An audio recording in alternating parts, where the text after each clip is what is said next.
देखिए सीआरपीसी की धारा आपका 144 भाई चल रही थी। कल काफी आपका उदाहरण भी बताया गया और क्लास 1 बता दिया गया था पूरी तरह कि उसमें क्या लिखा गया है।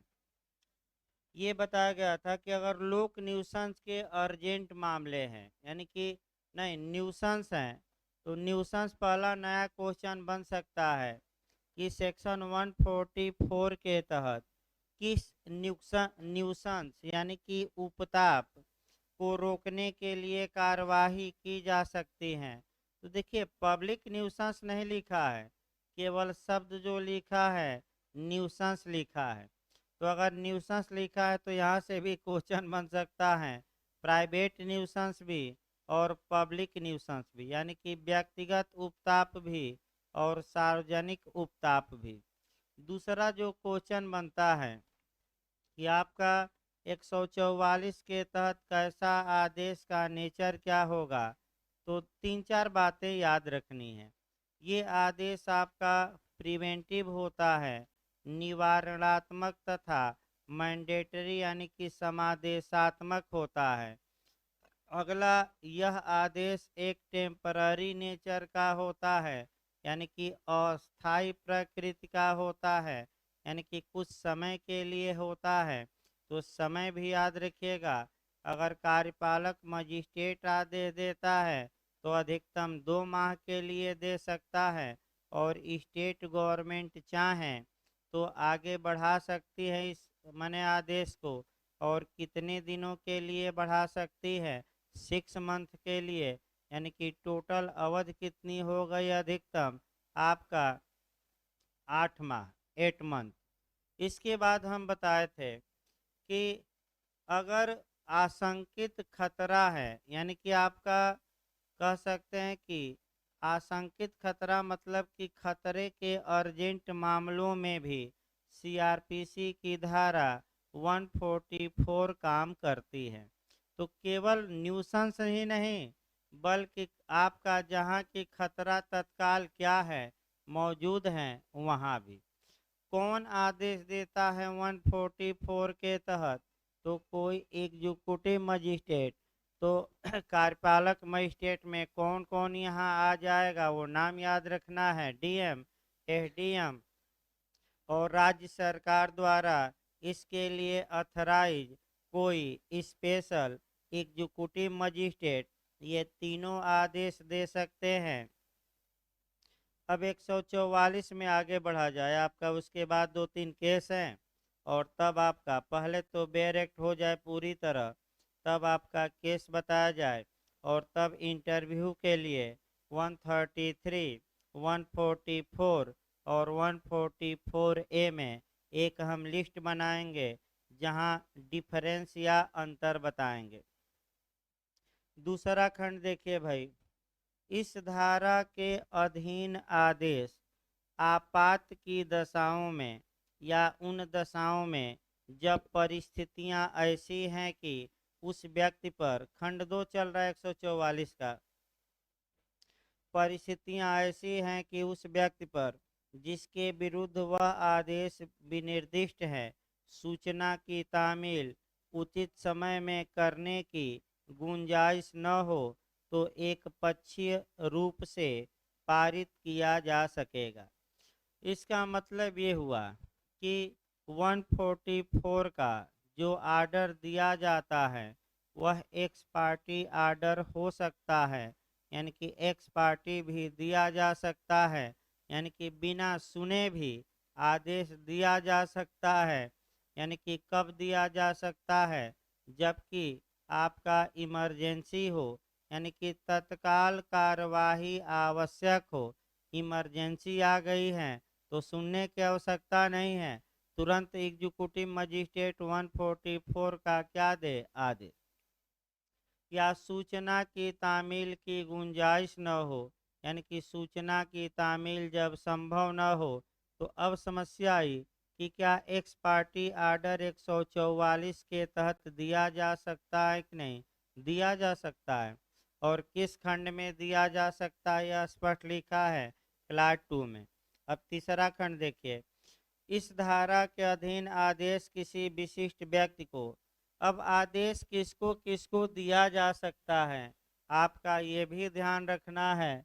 क्या केवल एक व्यक्ति को आदेश दिया जा सकता है कि नहीं? अब दे देगा तो बताइए, क्या बेरक लिखता है कि एक व्यक्ति को रोका जा सकता है कि नहीं? रोका जा सकता है कि आप यहाँ न आइए। अगला शब्द है, या किसी विशेष स्थान या क्षेत्र में निवास करने वाले व्यक्तियों को, यानी कि किसी मोहल्ले को या पूरे जिले को आदेश दिया जा सकता है, यानी कि या पूरे राज्य में, तो पूरे राज्य में दिया जाता है तो राज्य सरकार सक्षम है कि वह आदेश जारी करके और पूरे राज्य में कौन सी धारा लगा दे, 144। वैसे भी कोरोना काल में पूरे उत्तर प्रदेश में सेक्शन 144 आपका लंबे समय तक लागू था, इसमें कोई शक नहीं है। तो आपका एक विशेष व्यक्ति को दिया जा सकता है, किसी मोहल्ले में रहने वालों को दिया जा सकता है, पूरे जिले के लोगों को दिया जा सकता है और पूरे राज्य के लोगों को भी क्या किया जा सकता है, दिया जा सकता है। भाई राज्य सरकार न दे तो पूरे डीएमओ को निर्देश दे दे कि जितने जिले हैं उत्तर प्रदेश में सब में 144 लागू करने का आप क्या दीजिए आदेश, हो सकता है ये।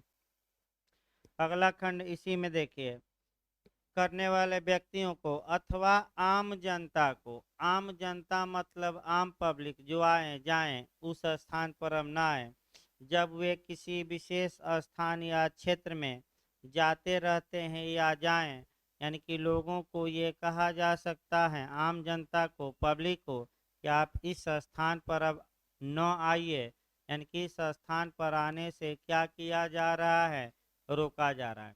तो फिर एक बार लिस्ट बनाइए, 144 के तहत किसको रोका जा सकता है, एक व्यक्ति को, आपका कह सकते हैं कि मोहल्ले को, पूरे जिले के लोगों को, और ये क्या रोका जा सकता है कि किसी स्थान पर आप न आइए, ये कहा जा सकता है आदेश द्वारा।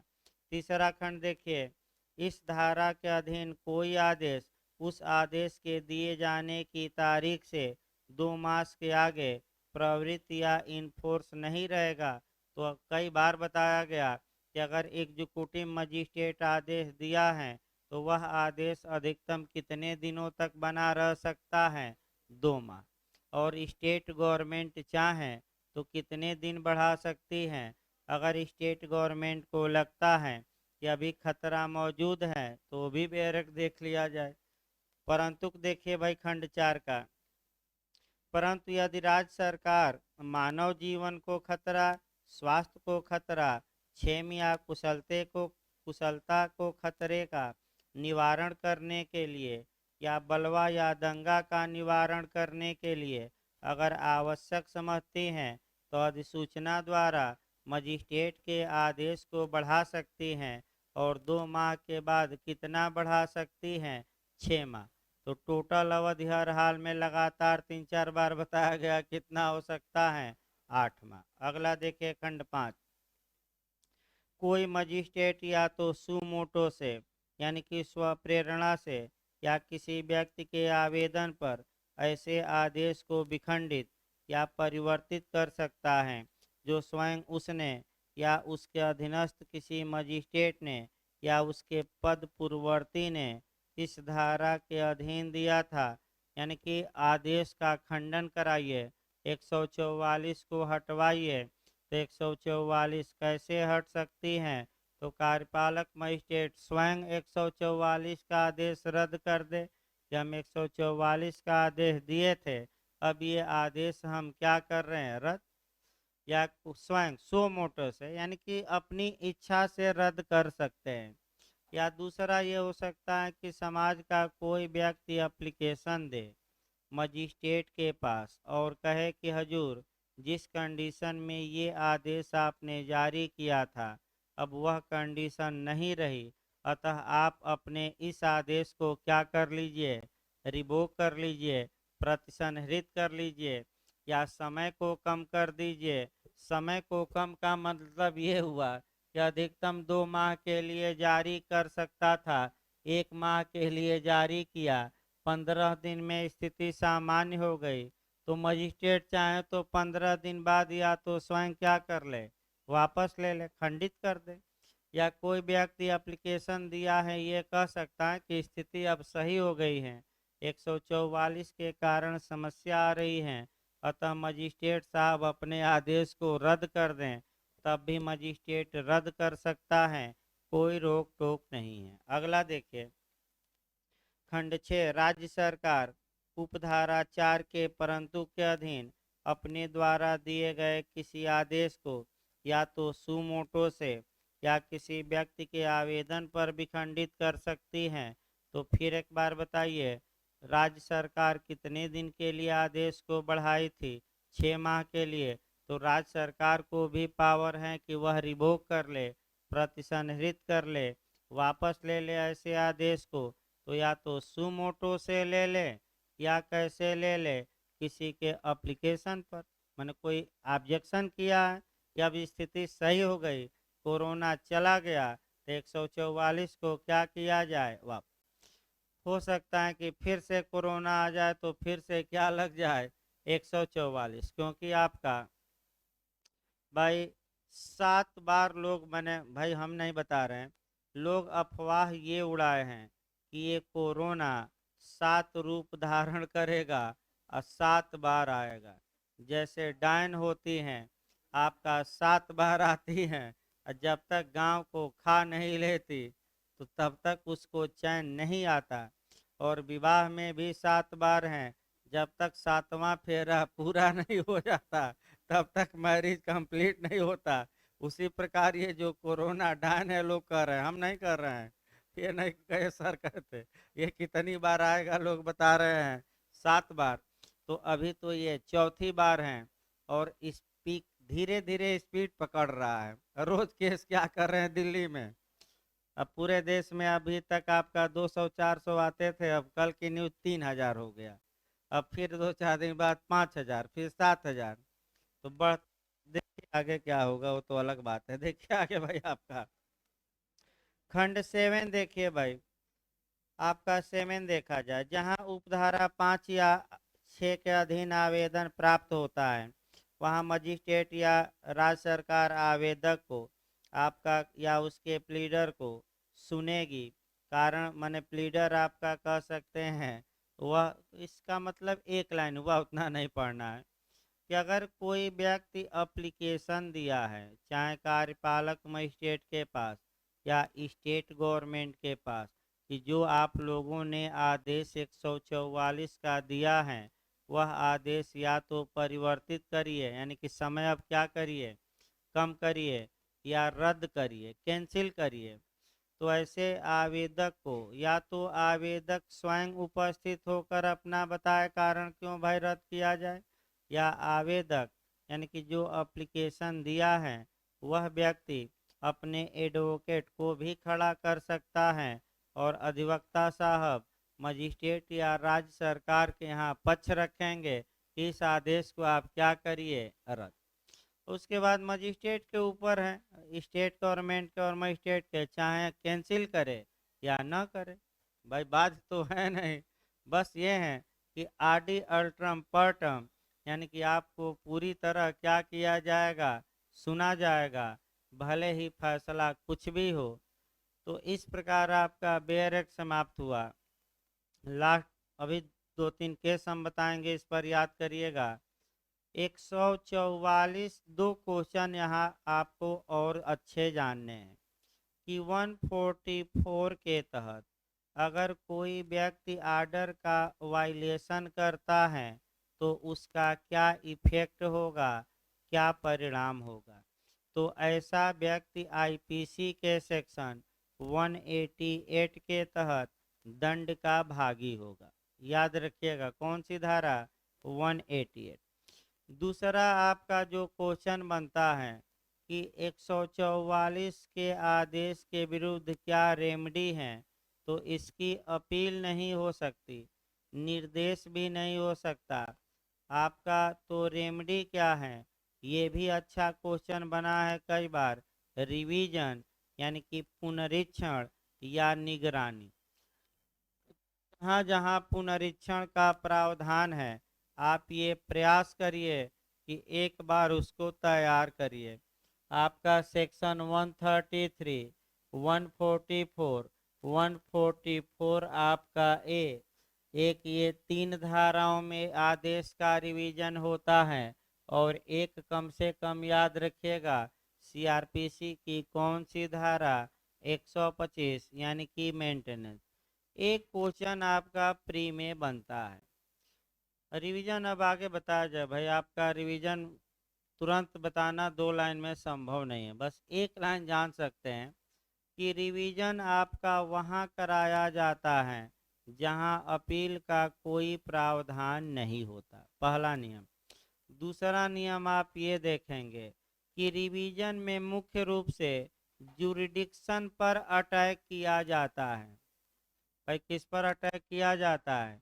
जुरिडिक्शन पर, याद रखिए, अधिकारिता पर। अब वो है कि बहुत भाई, अब किसका रिवीजन होगा और किसका नहीं होगा। बिहार काफ़ी अंदर से पूछ लिया सीआरपीसी में, तो भाई अलग बात है। लिस्ट रिवीजन में क्या पावर है, अब तुरंत बताना संभव नहीं है, लेकिन बताया जाएगा आगे। आगे चलिए, तो 133 का क्या होगा? रिवीजन। 144 का भी क्या होगा? रिवीजन। 144 ए का भी क्या होगा? रिवीजन। 125 का भी क्या होगा? रिवीजन। तो बताइए आप लोग, तो सीआरपीसी में पुनरीक्षण करने की जो पावर है, शक्ति है, वो किन किन न्यायालयों को प्राप्त है? तो 2 न्यायालय, एक कोर्ट ऑफ सेशन को भी और एक हाई कोर्ट को भी। भाई याद रखिएगा। तो एक उदाहरण थोड़ा हम एक्स्ट्रा जाकर बता रहे हैं। एक आपका, अगर प्रथम वर्ग न्यायिक मजिस्ट्रेट ने भरण पोषण का आदेश पारित किया, तो इस आदेश के विरुद्ध क्या रेमडी है? तो आप रिवीजन करा सकते हैं, अपील नहीं होती हैं। तो रिवीजन कहाँ करा सकते हैं?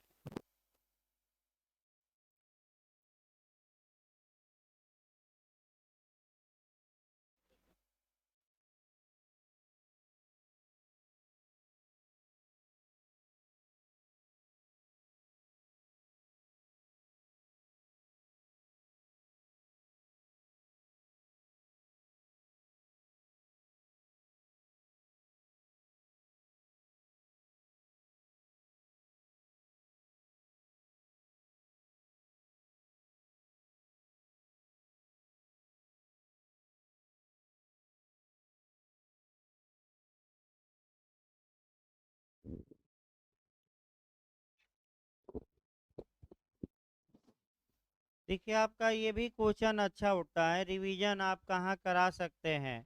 तो 125 के आदेश का रिवीजन या तो कोर्ट ऑफ सेशन या हाई कोर्ट में करा सकते हैं। आप याद करके जाइएगा, लगातार 125 सीआरपीसी पूछी जा रही हैं। अब आइए 2-3 इस पर केस हैं, तब आपका और अंतर बताया जाए। केस देखिए कौन कौन आपका पढ़ना है। एक केस जो पढ़ना है आपको अच्छे से, वह आपका मधुलिमय बनाम उपखंड मजिस्ट्रेट मुंगेर। ये आपका क्वेश्चन ज़्यादा पूछा गया है, यानी कि जो रिपीटेड क्वेश्चन है कई बार, वह आपका केस है मधुलिमय बनाम आपका उपखंड मजिस्ट्रेट मुंगेर, यानी कि एसडीएम मुंगेर, बिहार का केस है। इस वाद में सेक्शन 144 के संवैधानिकता को, यानी कि आपका वैलिडिटी को, यानी कि वैधता को चैलेंज किया था। और ये कहा था मैंने पिटिशनर ने कि आपका ये जो मधुलिमय ने कहा था कि जो ये मजिस्ट्रेट एसडीएम साहब मुंगेर के जो 144 का ऑर्डर दिए हैं, ये आर्टिकल 19 का वायलेशन करता है। क्योंकि आर्टिकल 19 में हमें संचरण की आज़ादी है, और ये आदेश देकर हमारे संचरण की आज़ादी पर क्या लगा दिए हैं? रोक। उच्चतम न्यायालय ने, सुप्रीम कोर्ट ने ये कहा कि भाई लॉ एंड ऑर्डर मेंटेन रखने के लिए दंगा इत्यादि या आपातकाल में आपके फंडामेंटल राइट को छीना जा सकता है, एब्सोल्यूट नहीं है फंडामेंटल राइट, और ये सेक्शन वैलिड है, तो क्वेश्चन प्री का बना कि किस केस में सेक्शन 144 को उच्चतम न्यायालय ने कॉन्स्टिट्यूशनल माना, संवैधानिक माना, वैध माना, चुनौती किस केस में दी गई थी, गलत न हो, कौन सा केस है, मधुलिमय। दूसरा केस आपका गुलाम अब्बास का आता है, गुलाम अब्बास बनाम आपका उत्तर प्रदेश राज्य, आपका दूसरा केस है। ये केस भी पूछा जा सकता है। देखिए इसमें क्या हुआ, गुलाम अब्बास के केस में उच्चतम न्यायालय ने दो तीन बातें बताई, दो तीन बातें जरूर याद रखिएगा भाई। पहली बात ये बताई कि जो ये 144 का आर्डर दिया जाता है, न तो ये जुडिशियल आर्डर है, अर्थात न ही न्यायिक आदेश, न्यायिक कार्यवाही है, न ही क्वासी जुडिशियल प्रोसीडिंग है, अर्थात न ही अर्ध न्यायिक कार्यवाही है, बल्कि यह एक एग्जीक्यूटिव प्रोसीडिंग है, कार्यपालकीय कार्यवाही है। तो क्वेश्चन ऐसे प्री में बन सकता है कि 144 का जो आर्डर है वह कैसी कार्यवाही होती है, न्यायिक, अर्ध न्यायिक, कार्यपालकीय, इनमें से कोई नहीं, तो क्या मार्क कराएंगे, कार्यपालकीय। किस केस में कहा गया, गुलाम अब्बास, पहला। दूसरा इसमें आपका जो महत्वपूर्ण पहलू ध्यान रखना है गुलाम अब्बास में, एक होता है पब्लिक इंटरेस्ट और एक होता है प्राइवेट इंटरेस्ट।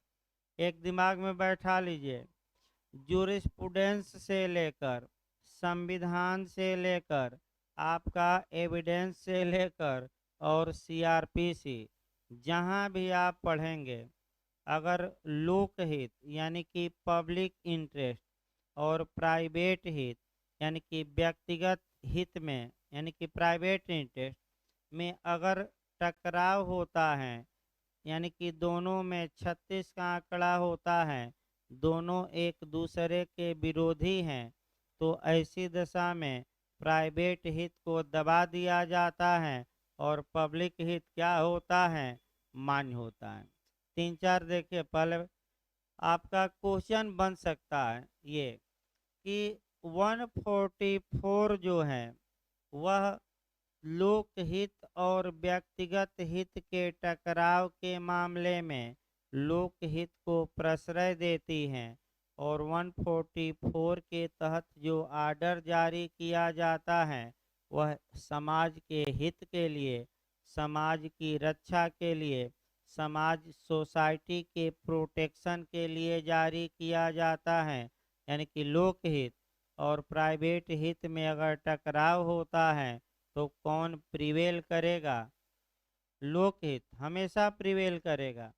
और आपका एक एक उदाहरण देखिए, अब दो तीन एंगल से आपका, पहले तो पब्लिक इंटरेस्ट जानिए, लोकहित का मतलब समाज का हित, समाज की भलाई, और प्राइवेट इंटरेस्ट मतलब एक या दो व्यक्ति की भलाई।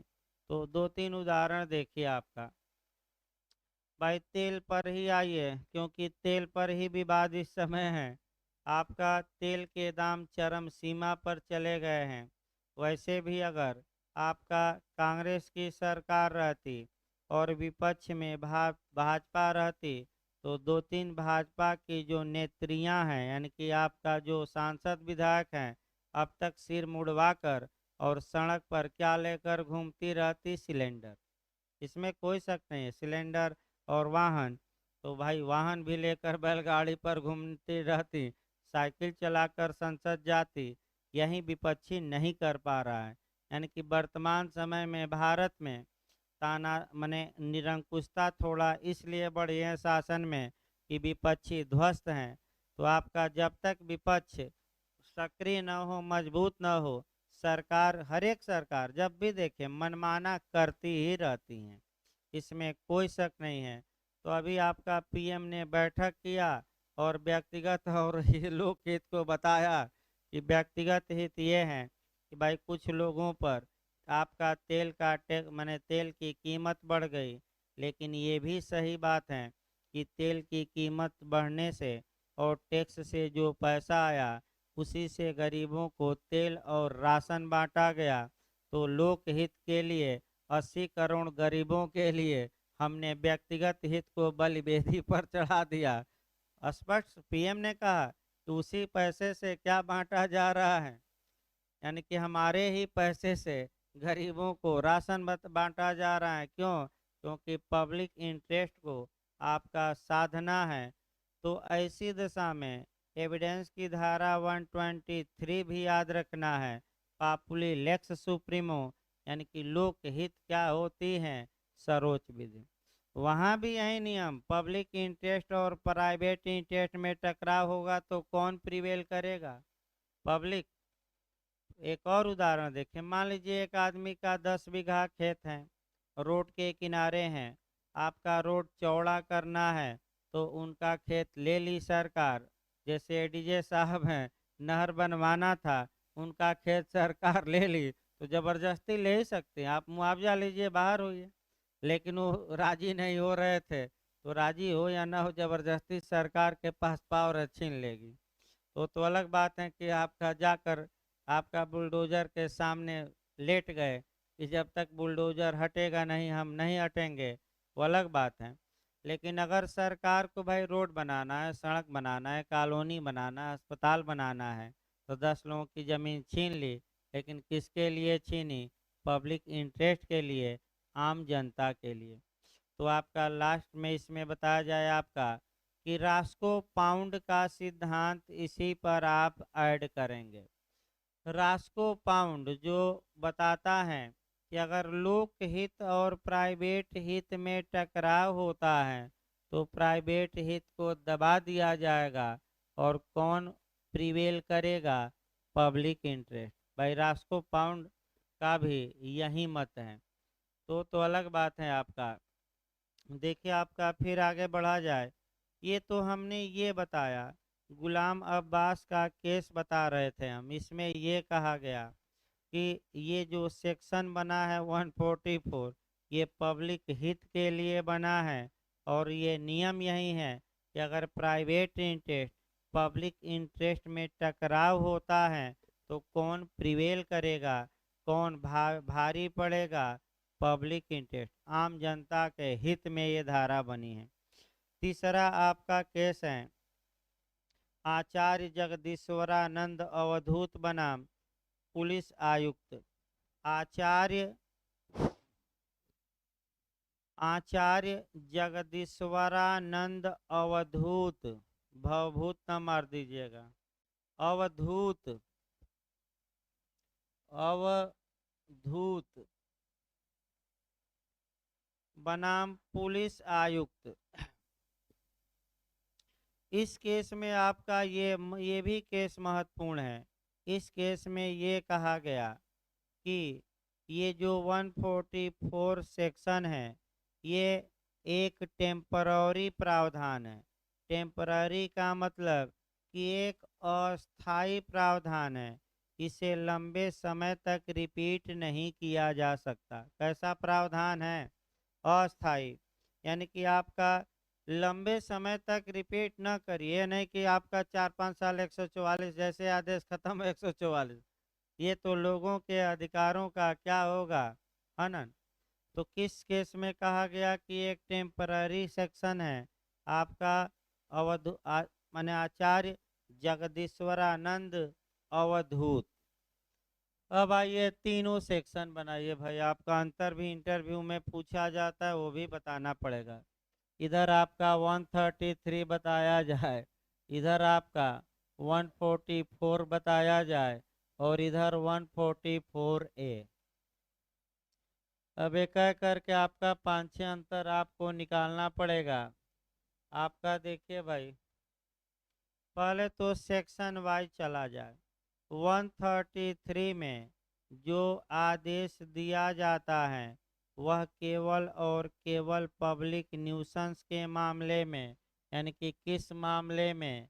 लोक उपताप। दूसरा पॉइंट ये आया कि 133 के तहत जो आदेश दिया जाता है वह आपका कंडीशनल होता है कि एब्सोल्यूट होता है, तो सशर्त होता है कि पूर्ण होता है, सशर्त। तो दूसरा पॉइंट आया कि कैसा होता है, सशर्त। तीसरा, अब आरडी अल्ट्रम पर्टम का यूज किया जाता है कि नहीं, यानी कि 133 के आदेश में दूसरे पक्षकार को सुना जाता है कि नहीं। गोबर का मैं उदाहरण बताया था, तो क्या दूसरे पक्षकार को सुना गया कि नहीं, सुना गया।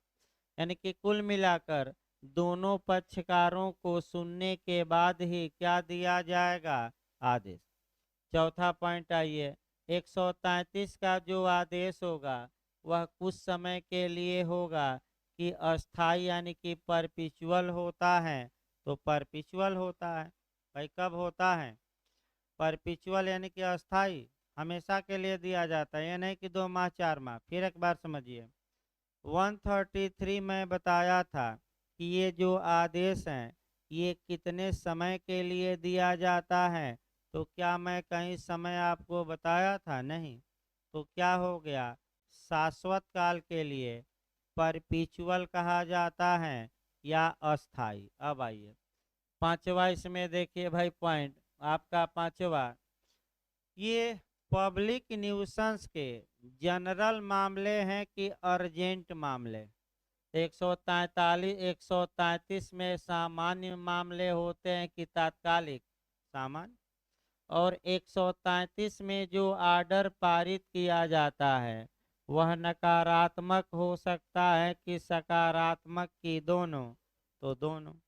भाई 133 में जो आपका कह सकते हैं कि आदेश पारित किया जाता है वह कैसा हो सकता है, आपका निगेटिव भी और पॉजिटिव। और लोक न्यूसेंस के बारे में ये एक सामान्य प्रावधान है, मतलब कि आराम से कार्रवाई क्या की जाती है कि। तो देखिए 6 पॉइंट हमने लिखा। अब 144 में आप बताइए, पहला, भाई 133 में तो केवल पब्लिक न्यूसेंस के मामले में कार्यवाही, तो 144 में बताइए किस मामले में कार्यवाही, पब्लिक न्यूसेंस की, प्राइवेट न्यूसेंस की, दोनों, दोनों। यानी कि आपका लोक उपताप भी और कौन उपताप भी, प्राइवेट। ये पहला अंतर आइए। दूसरा आइए, ये दूसरा स्थायी अस्थायी देखा जाए। 133 के तहत आदेश का स्वरूप क्या था, परपिचुअल या शाश्वत या अस्थायी। अब 144 में आप लोग बताते रहिए कार्य अस्थायी हैं कि शाश्वत हैं, अस्थायी। तो कार्यपालक मजिस्ट्रेट देंगे तो अधिकतम कितना दिन के लिए, 2 माह। और राज्य सरकार कितना और बढ़ा सकती है, 6। तो क्या हमेशा के लिए आदेश दिया गया कि कुछ समय। अब अगला आइए, 133 में सामान्य मामले थे और 144 में कैसे मामले हैं न्यूसेंस के, जनरल की अर्जेंट, अर्जेंट। यानी कि यहाँ क्या है, यानी कि तत्काल कार्यवाही किया जाना क्या है, आवश्यक। अगला अंतर देखिए, 133 में कंडीशनल ऑर्डर दिया जाता था, यानी कि सशर्त आदेश दिया जाता था शर्त के साथ। तो अब आप लोग बताइए क्या 144 में क्या पूर्ण आदेश दिया जा सकता है कि नहीं, बिना शर्त के दिया जा सकता है, शर्त की आवश्यकता नहीं है, एब्सोल्यूट। यानी कि 144 के तहत जो आदेश दिया जा सकता है वह एब्सोल्यूट दिया जा सकता है, पूर्ण आदेश किए करिए, शर्त वर्त नहीं। अब आइए, 133 के तहत ये नियम था कि दोनों पक्ष माने दूसरे पक्षकार को भी क्या किया जाता था, सुना जाता था। अब आप लोग बताइए, अगर 144 के तहत दूसरे पक्षकार को सुनना संभव न हो तो क्या एक्स पार्टी आर्डर दिया जा सकता है कि नहीं। 133 में कोई एक्स पार्टी आर्डर का प्रावधान नहीं है, लेकिन 144 में क्या दिया जा सकता है, एक पक्षी आदेश। अब आइए 133 के तहत जो आदेश होता था निगेटिव भी होता था और कौन पॉजिटिव, लेकिन 144 के तहत आदेश जो होगा सामान्यतः नकारात्मक होगा या प्रिवेंटिव होगा। ये कार्य न करिए, यानी ये कार्य आप क्या करिए न करिए। अंतर बचा है कि समाप्त हो गया भाई। देखिए सामान्य ये अर्जेंट, अस्थाई है अस्थाई, ये लोक उपताप ये दोनों उपताप, ये सशर्त आदेश ये पूर्ण। इसमें सुना जाता है पक्षकार को दूसरे, इसमें एक्स पार्टी आर्डर भी पारित किया जा सकता है। नकारात्मक सकारात्मक, तो इसमें नकारात्मक। अवध भी आपका हो गया, अर्जेंट मामला भी हो गया। अंतर तो हो गए ना। अब आप ये कह सकते हैं कि 133 के तहत तुरंत कार्यवाही आवश्यक नहीं होती, लेकिन 144 के तहत तुरंत कार्यवाही क्या है आवश्यक। तो 6 अंतर पर आप एक और देखिए। अब 144 ए पर आइए भाई। 141 आपका ये भी जो धारा बनी है ये भी आपका सामान्य मामला नहीं है बल्कि अर्जेंट ही मामला है। इसमें आपका लोक न्यूसेंस ही है, लेकिन इसमें आपका कह सकते हैं आदेश कार्यपालक मजिस्ट्रेट ही देता है, लेकिन इसमें भी जो आदेश होगा निगेटिव होगा। यानी कि 144 ए में आदेश क्या होगा नकारात्मक।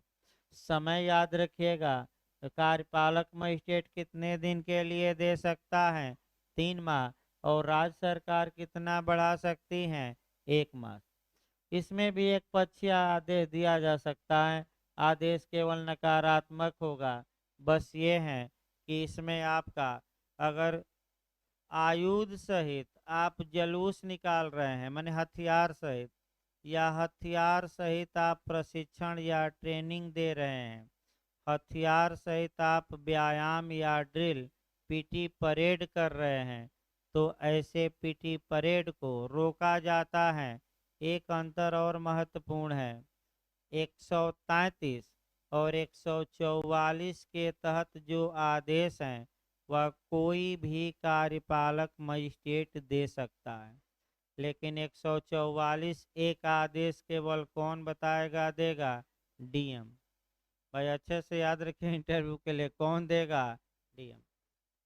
इस प्रकार भाई आपका ये देखिए 5 मिनट में एक चैप्टर और समाप्त हो जाए, कल ही लिखवाया जाएगा, क्या बचाया जाए ताकि लिखवाया जाए। तो लगातार देखिए अध्याय 11 भाई 5 मिनट का अध्याय है, निपट जाए ताकि आपका 2 दिन लिखवाया जाए, कल परसों सीआरपीसी और सोमवार से आपका एफआईआर शुरू कर दिया जाए। क्योंकि जो लोग नए आए हैं अगर पीछे आपका नहीं भी पढ़े अच्छे से 154 से भी पढ़ना शुरू करेंगे तो सीआरपीसी को समझने में ज़्यादा दिक्कत नहीं आएगी। लेकिन जैसे ही 154 क्रॉस किया उसके बाद नए लोगों के बस की बात कम रहती है, यानी कि नए लोग 154 से समझ सकते हैं, आपका कोई दिक्कत नहीं है। तो 11 आपका 5 मिनट का है। धारा अध्याय 11 पुलिस का निवारक कार्य है, यानी कि पुलिस का प्रिवेंटिव एक्ट है। इसमें बस एक धारा पढ़ी जाती है, प्रिवेंटिव कार्य मतलब कि आप रोकने का कार्य।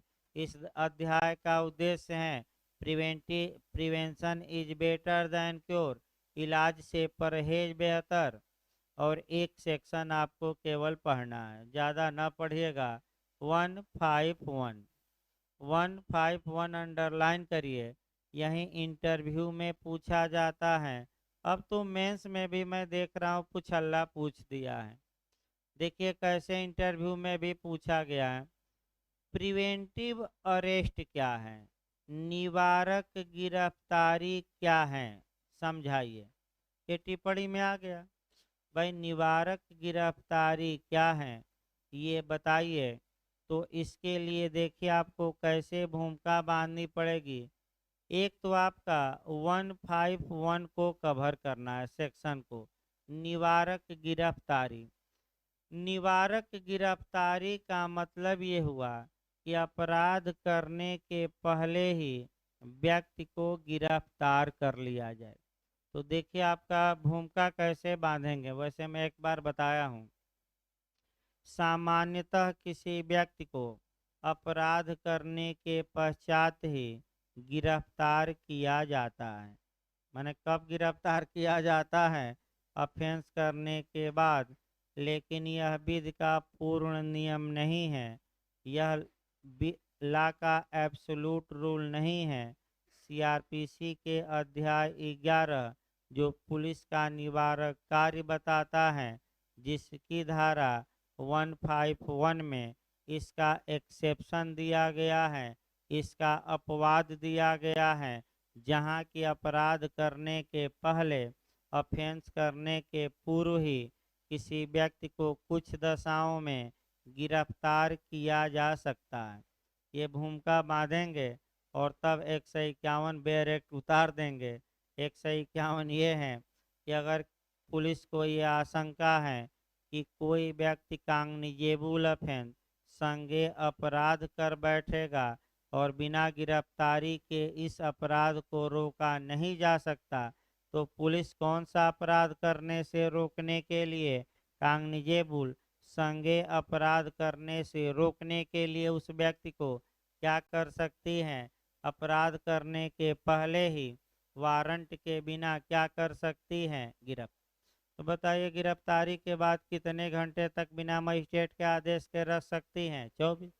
और 24 घंटे के अंदर या तो छोड़े या मजिस्ट्रेट के यहाँ क्या करे, मजिस्ट्रेट वहीं बांड उंड भरवाते हैं कि गारंटी दो कि तुम शांति क्या करोगे, और नहीं दोगे तो जाओ जेल। भाई आपका 107 में इत्यादि में कार्रवाई कर सकते हैं मजिस्ट्रेट, कार्यपालक मजिस्ट्रेट भी कर सकता है। तो 151 बहुत प्रसिद्ध रहता है, यानी कि आशंका है कि ये कौन सा अपराध कर बैठेगा, संज्ञेय के असंज्ञेय की दोनों। तो अपराध करने के बाद गिरफ्तार की पहले, तो इसी को हम क्या कहेंगे? निवारक गिरफ्तारी, इंग्लिश में प्रिवेंटिव अरेस्ट। इसका उद्देश्य भी बताना पड़ेगा लिखते समय। इसका उद्देश्य ये है कि prevention is better than cure, इलाज से परहेज क्या होता है? बेहतर। अर्थात इसका मतलब ये हुआ कि अगर लास्ट में अगर यूक्रेन पहले से ही सतर्क रहता तो आपका तहस नहस नहीं होता, यानी कि पहले से ही वो घोषणा कर देता कि हम नाटो के करीब नहीं जाएंगे, तो रूस आक्रमण नहीं करता। तो कल आपका आईपीसी भाई देखिए चैप्टर आपका अगला शुरू होगा, अभी लेक्चर, और सीआरपीसी 2-3 दिन अब लिखवाई जाएगी। तो पहले मेंस के लिए लिखवाया जाएगा, मेंस की कॉपी लेकर सीआरपीसी के आइएगा। और आईपीसी में अगला चैप्टर 107 से शुरू किया जाएगा। आपका पहले तो भूमिका में ही लग जाएगा भाई आपका।